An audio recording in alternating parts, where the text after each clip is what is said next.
এই টোটো ঠিক না, এই রাস্তায় ঠিক না টোটো। রাস্তাটা কাজ করে এখন রাস্তা পারবে কাদা। লোকাল লোকাল এইবার জোরে বৃষ্টি শুরু হয়েছে। টোটো গাড়ি আসছে গাড়ি আসছে। হ্যালো গাইস, অনেকদিন পর নতুন ফ্রেশ কন্টেন্ট নিয়ে চলে এসেছি। আজ রাইডে বেরোচ্ছি 100 সিসির টিভিএস স্পোর্ট নিয়ে। কোথায় যাচ্ছি অবশ্যই বুঝেই গেছো অলরেডি। চলো এবার বাইকের কাছে গিয়ে কথা হচ্ছে। বাইকের কাছে চলে এসেছি। এই যে সেই টিভিএস স্পোর্ট, ট্যাঙ্ক ব্যাগ, পেছনের ব্যাগ ট্যাগ সব বাঁধা হয়ে গেছে। এখন রওনা দেওয়ার পালা। রেডি তো?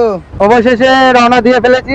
একটা জ্বালিয়ে চেক করে নি। এখন আছি বারাসাত। এই বারাসাত থেকে রওনা দিলাম, এখন বাজে 2:15। বারাসাত থেকে টার্ন নিয়ে নিলাম, এখান থেকে ব্যারাকপুরের রাস্তা ধরলাম, কারণ পিছনে যে যশোর রোডটা ওটা খুব জ্যাম হয় লরি। আমরা সব থেকে মানে 10 কিলোমিটার যদি ঘুরে হয় আমরা ব্যারাকপুরের রাস্তাটা ধরলাম। আমি খুব এক্সাইটেড। এই প্রথম 100 সিসির গাড়ি নিয়ে দার্জিলিং, শুধু দার্জিলিংই না, দার্জিলিং তারপরে যত অফবিট প্লেস গুলো আছে 4টে থেকে 5টা আমরা সিলেক্ট করেছি। প্রথমে যাবো আপার দুধিয়া। এখান থেকে আপার দুধিয়া ওই 546 কিলোমিটার। সামনে যাচ্ছে বিশ্বনাথ পার্টনার। খুব এক্সাইটেড। আহা, ফার্স্ট টাইম এই মোটো ব্লগ হেলমেটে মাউন্ট করা। জানি না কতটা সাউন্ড আসছে, বাট টানা 5-6 দিন ধরে বৃষ্টি হয়েছে। আমরা ভাবছিলাম যে আমরা ট্রিপে বেরোনোর সময় বৃষ্টি হলে তো সারা রাস্তা আমাদের বৃষ্টিতে মধ্যে যেতে হবে। এবার আজকেই দেখো যে আজকেই মানে সারা দুপুর বৃষ্টি হয়েছে, কিন্তু সন্ধ্যা থেকে আর কোনো বৃষ্টি নেই। মানে আমরা এখন শুকা যাচ্ছি। রাস্তা প্রায় হালকা হালকা শুকনো হয়ে গেছে, দেখতে পাচ্ছ। এই আমরা উঠে গেলাম হাইওয়েতে, কল্যাণী এক্সপ্রেস।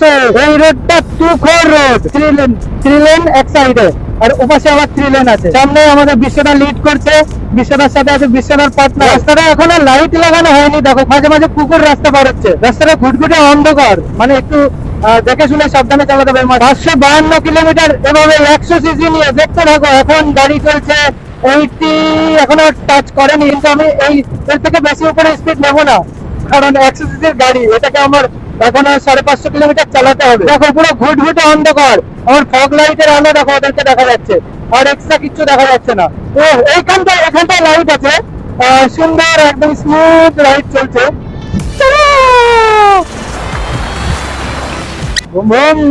কল্যাণী এক্সপ্রেস ওয়েতে এখনো চালু হয়নি এটা। এবার রাস্তা একদম মাখন, কিন্তু বাইকের জন্য তো টোল লাগে না। সব বাইকাররা এই অ্যাডভান্টেজটা পায়।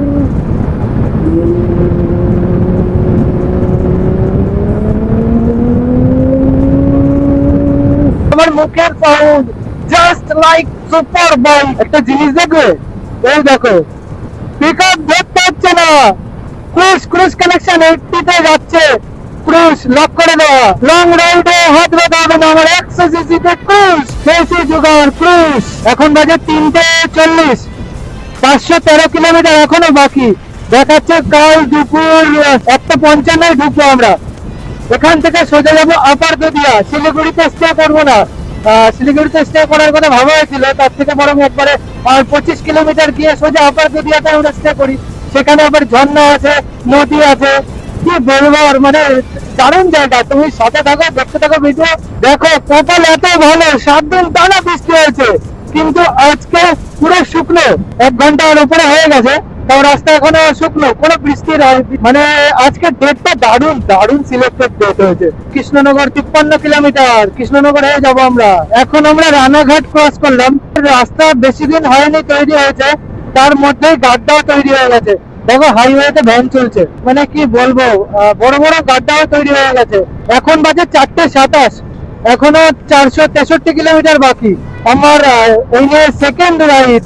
ফার্স্ট রাইড দীঘা করেছিলাম এই গাড়িটা নিয়ে, কিন্তু এই সেকেন্ড রাইডটা যে আমার এতটা লং ট্যুর হবে, মানে এই 100 সিসির গাড়ি নিয়ে 550 কিলোমিটার, ভাবতেই কেমন লাগছে যে সারা রাত গাড়ি চালিয়ে কালকে নাকি দুপুরে পৌঁছাবো আমরা।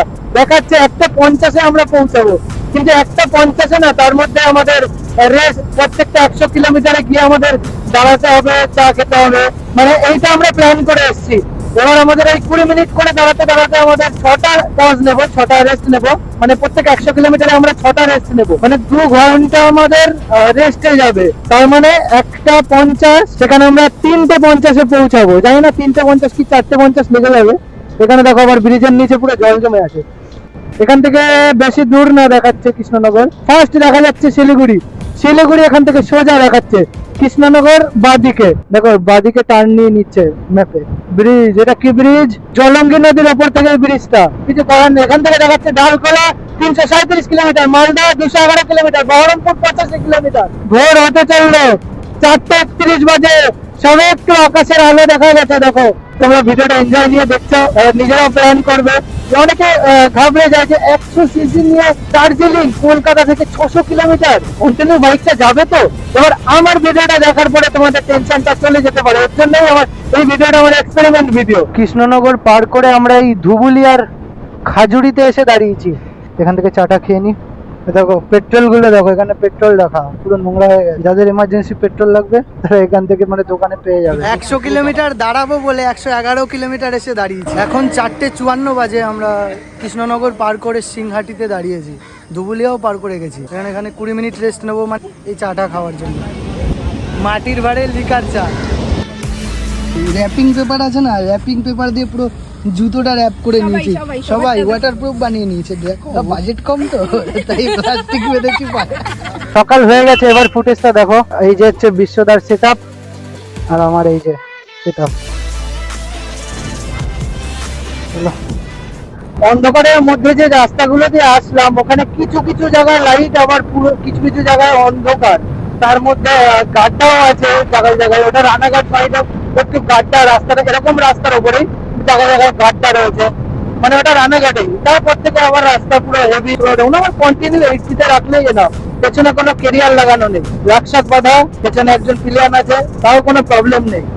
মানে বসার কোনো আপাতত চাপ হচ্ছে না, সিটটা অনেকটা লম্বা আছে। এটা আমার মতো করে আমি ক্রুজ বানিয়ে নিয়েছি, যার জন্য আমার অনেকটাই সুবিধা হচ্ছে। এটা এক্সপেরিমেন্ট। কাকা এখন রাস্তা পার হবে, দেখে শুনে পার হও, ঠিক আছে? মুসাফির হু মে ধূপ কা, মুঝে না ভায়ে না ভায়ে না ভায়ে চাঁদরে। বেতুয়াটা হুড়ির মধ্যে দিয়ে এখন যাচ্ছি। এই বিশ্ব বাংলাটা দেখে আমি চিনতে পেরেছি, এটা নাকাশিপাড়া থানা পার করলাম। এখনো 436 কিলোমিটার বাকি। বেতুয়া ডাওয়ারি পার করে 3 নম্বর টোল প্লাজা। এই টোটো ঠিক না, এই রাস্তায় ঠিক না টোটো, কিন্তু গ্রাম এরিয়া তো কি রাস্তাটা ঘাট করে যাচ্ছে। এখান থেকে আমরা কিভাবে মানে ওভারটেক করছি দেখো সুন্দর করে। এখন আছি ভাবতাতে, ভাবতাতে এসে দাঁড়ালাম। গাড়ি আসছে গাড়ি আসছে গাড়ি আসছে।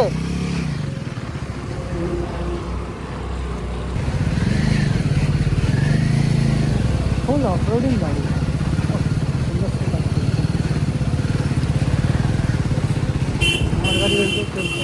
অফরোডিং চলছে, কালো ঘোড়া মানে কালো ঘোড়া।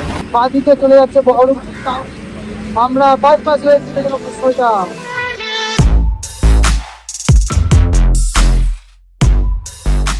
বাহ বাহ, এটা ভালো পেট্রোল পাম্প চুজ করেছে। জিও তেল ভরবে এখন 200 টাকা। দেখো এখন আমার ফুল ট্যাঙ্কি তেল, পাওয়ার নর্মাল সব একই, মানে প্রত্যেক পাম্পে একই তেল, মানে পাওয়ার বলে কিছু। জিওর শুধু অনলি জিওর। 7 লিটার ঢুকলো, এক গাট গেছিল। এই অনেক চলেছে তাও। এটা এটা এটা মাইলেজ তাও অনেক আছে, 50 আছে না? কোনটা? এটা মাইলেজ হচ্ছে দিচ্ছে 25 করে। হ্যাঁ 25 মানে অনেক বেশি। ট্যাঙ্কি তো মানে 15 লিটারের। কোনটা? এটা 18 স্পক বাইকে আরো শক অ্যাবজর্ব বেশি থাকে। এটা টিউবলেস তাই না? সাইড থেকে স্পক বেরিয়ে জন্য। অনেকক্ষণ এখানে রেস্ট নেওয়া হলো, বেশি দেরি হয়ে গেল। এখন বাজে 6:57, প্রায় 7টা। যাই বলো জিওর পেট্রোল পাম্পটা পুরো এক ঘর। চলো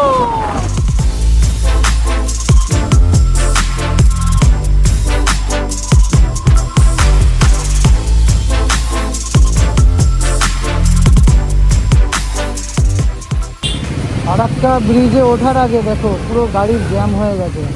মাঝখানে ফেসে গেলে তো আটকে গেলাম।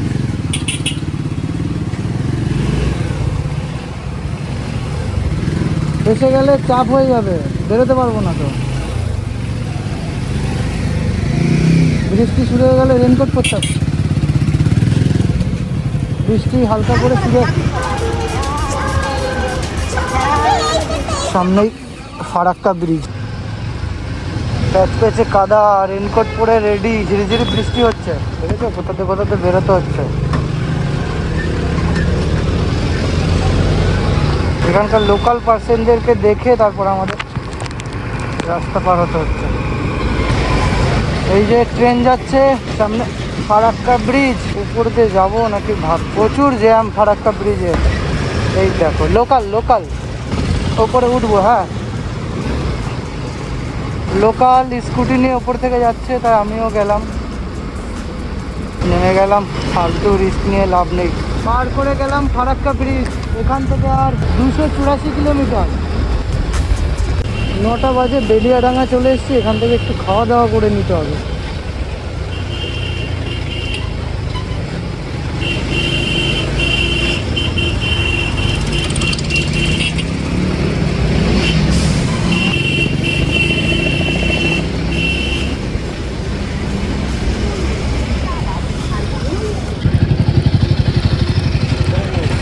এখন বাজে 9:50। আমরা মালদা ক্রস করে এসে পারদেশি ধাবা এসে দাঁড়ালাম। আর এখানে আইটেমটা দেখো, নিয়ে নিয়েছি খিচুড়ি, পাঁপড়, চাটনি আর একটা মিষ্টি দিয়েছে। বৃষ্টির ওয়েদারে খিচুড়ি। এখন বাজে 10:27। আমরা খাওয়া দাওয়া করে বেরিয়ে পড়লাম। মানে সকালের অল্প স্বল্প করে একটু খিচুড়ি খেয়ে নিয়েছি, এরপরে ডাইরেক্ট লাঞ্চ করব আমাদের আপার দুধিয়া গিয়ে। আবার বৃষ্টি শুরু হয়ে গেল, টাপ টুপ করে ভালো বৃষ্টি হচ্ছে। রেনকোট পরাটা সার্থক হলো। এখান থেকে আর 233 কিলোমিটার। খিচুড়িটা খাওয়ার পর পেটটা কেমন মোচড় দিচ্ছে। এইবার জোরে বৃষ্টি শুরু হয়েছে, আবার রোদ দেখা যাচ্ছে, আবার বৃষ্টি, আবার রোদ, এরকম ছিল। এবার কন্টিনিউ ঝাপা বৃষ্টি শুরু হয়েছে। অর্ধেক খুলে গেছে র্যাপিং পেপার, দেখো জুতোর অবস্থা। কিন্তু যেটুকু আছে সেটুকু না, সে বৃষ্টির ওয়েদার। এখানে আমার পুরো রাস্তা শুকনো, কোনো বৃষ্টি বৃষ্টি কিচ্ছু হয়নি। এখন 11:30 বাজে, আমরা রায়গঞ্জ ক্রস করছি। আর মাত্র 178 কিলোমিটার বাকি। দেখো পাশে একটা খুব সুন্দর ঝিল, মনে হচ্ছে এখনই নেমে স্নান করি। আর মাত্র 3 ঘন্টা 43 মিনিট লাগবে। থাইয়ের সাইড গুলো হালকা হালকা ব্যথা হয়ে গেছে। দেখো অবস্থা দেখো, এটাই এই হাল, শুয়ে পড়েছে। ফটো তুলবো ওঠো। আকাশটা দেখো মেঘলা ছিল, তারপরে যে পরিষ্কারটা পাচ্ছি, ও মনে হচ্ছে কত দিন দেখিনি এরকম নীল আকাশ। এক সপ্তাহ টানা মেঘলা, দারুণ লাগছে, দারুণ। আমরা বোতলবাড়ি থেকে শর্টকাটে যাচ্ছি। আমরা কিষানগঞ্জ থেকে না গিয়ে বোতলবাড়ি থেকে যে শর্টকাট রাস্তাটা মিনিমাম 20 কিলোমিটার হয়তো সেভ করছে। বিশ্বদা এই রাস্তাতেই ঢুকলো, কারণ বিশ্বদা লিড করছে, আমি পিছন পিছন যাচ্ছি। এখন যে রাস্তায় নিয়ে যাবে আমি সেই রাস্তায় যাবো। লিনটা হলো দেখলে এক হাতে, দারুণ না? এটাও ভালো রাস্তা, কোনো গাড়ি ঘোড়া সেরকম একটা নেই, গ্রামের ভেতর থেকে রাস্তা। সেখানে দেখো সব মানে ভুট্টার দানাগুলো ছড়ানো রয়েছে রাস্তার মধ্যে, শুকাতে দিয়েছে। এর উপর চাকা উঠলেই স্লিপ খেয়ে চলে যাবে। রিস্কি, খুব রিস্ক। দেখো আকাশটা কি সুন্দর লাগছে। কিষানগঞ্জের থেকে না গিয়ে এই যে শর্টকাটটা মারলাম, এটা রাতের বেলা অ্যাভয়েড করবে। দিনের বেলা যদি পড়ে এই রাস্তাটা তোমার রুটে, তাহলেই তুমি এসো। আর তার উপরে এটা পুরো গ্রামের পরিবেশ, যখন তখন শেয়াল রাস্তায়, বিড়াল, কুকুর আসতেই পারে। পুরো ঘুটঘুটে অন্ধকার থাকবে, কারণ একটা লাইটের পোস্টার দেখলাম না এখনো পর্যন্ত এই রাস্তায়। চারিদিকে শুধু ভুট্টার ক্ষেত। এই রাস্তার পাশেই ভারত পেট্রোল পাম্প থেকে আবার ফুল ট্যাঙ্কি তেল বললাম। ওই 8 লিটার মতো তেল ঢুকেছে, 2 লিটার মতো ছিল তেল। সেই যে আমরা বোতলবাড়ি থেকে ভেতরের রাস্তায় ঢুকলাম, একেবারে কিষানগঞ্জ পার করে আমরা ইসলামপুরে ঢুকলাম। মানে এতটা শর্টকাট, মিনিমাম 20 কিলোমিটার সেভ করেছে। টোটাল ওই ভেতরের রাস্তাটা ছিল 60 কিলোমিটার মতো এরকম ছিল। দিনের বেলা বলে ওই শর্টকাটটা নেওয়া হলো, রাতের বেলা হলে নেওয়া হতো না, কারণ খুব ডেঞ্জারাস রোড। দেখলাম রাস্তাঘাট যেভাবে গরু ছাগল পার হচ্ছে, মানে এরকম রাস্তা পার হচ্ছে, আর তার উপরে ঘুটঘুটে অন্ধকার, একটাও লাইট পোস্ট ছিল না। এখানে একটু বসে রেস্ট নিচ্ছি, থাইয়ের সাইডগুলো পুরো ব্যথা হয়ে গেছে। আর এখান থেকে মাত্র 100 কিলোমিটার। এটা কি বলতো, এটা হচ্ছে বসার সিট, আর স্টিক আছে, এরকম রেখে এরকম পাতিয়ে দিলে এটা সিট হয়ে যায়। কি আরাম। রেনকোটের প্যান্টটা খুলিনি, কারণ বৃষ্টি ফট করে শুরু হয়ে গেলে রেনকোটটা গায়ে পরে নিলেই হয়ে যাবে। ধুলোটা দিয়ে প্যান্টটাও বাঁচাবে। নোংরা দেখেছো হয়েছে কেমন কাদা। এখনো শিলিগুড়ি ঢুকতে 30 কিলোমিটার বাকি। দেখো এখান থেকেই চা বাগান শুরু। আকাশটা এত সুন্দর, দেখো চারিদিকে চা বাগান, পুরো সবুজে সবুজ। পশ্চিম মাদারটি টোল প্লাজা।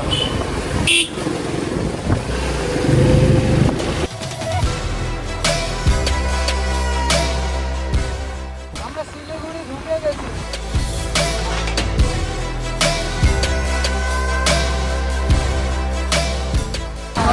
প্রণাম। জিত বাউরি থেকে ডান দিকে নিলাম, সামনে পালপাড়া, আবার বাঁদিকে ঢুকলাম Matigara road, Matigara Kurseong road. Mirik 44 kilometre, Kurseong 31 kilometre. এখান থেকে আর মাত্র 22 কিলোমিটার। এই মাটিগাড়া কার্শিয়াং রোড থেকে যাচ্ছি, আর মাত্র 12 কিলোমিটার বাকি। এই জায়গাটা চিনতে পারছো? ডান দিকে কার্শিয়াং, সোজা মিরিক। আমরা যাব মিরিক রোডে। এখান থেকে আর মাত্র 9.7 কিলোমিটার দূরে আপার দুধিয়া। চলেই এসছি প্রায়।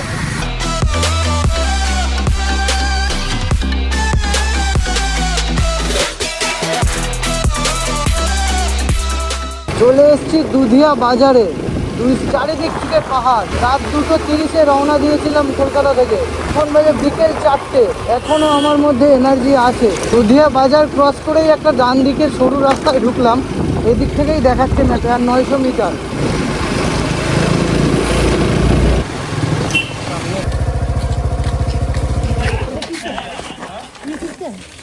एंट्री को हम लोग का होम स्टे बुकिंग है।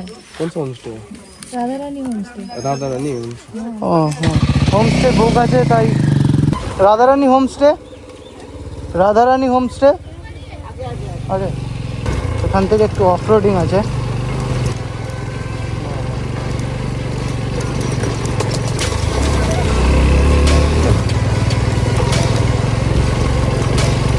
দারুণ দারুণ উঠে গেল উপরে। দারুণ লোকেশনটাতে। এই অফরোডিংটাই তো চাইছিলাম। আমার যা ভালো লাগে না অফরোডিং করতে। তো চলো, লোকেশন দেখো, দারুণ দারুণ। আমরা চলে এসেছি আপার দধিয়া। মন ভরে যাচ্ছে, এত সুন্দর একটা জায়গা খুঁজে খুঁজেও বের করেছি।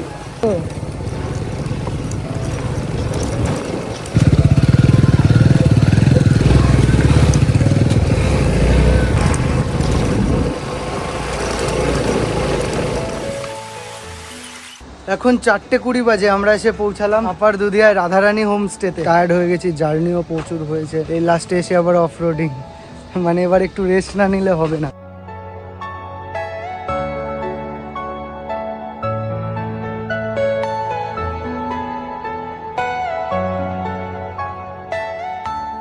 এই 100 সিসির কালো ঘোড়া আমাকে পৌঁছে দিল ওই পাহাড়ে। অনেকে বলেছিল যে 100 সিসি নিয়ে তুই পাহাড়ে যাচ্ছিস, যেতে পারবি তো 600 কিলোমিটার কন্টিনিউ। আমি বললাম না, একবারে আমি শিলিগুড়ি যাব না, একবারে পাহাড়ে যাব। তো অনেকে বারণ করেছিল, একটা নতুন অভিজ্ঞতা করা দরকার ছিল। ভিডিওটা তাহলে এখানেই শেষ করছি। Bye bye.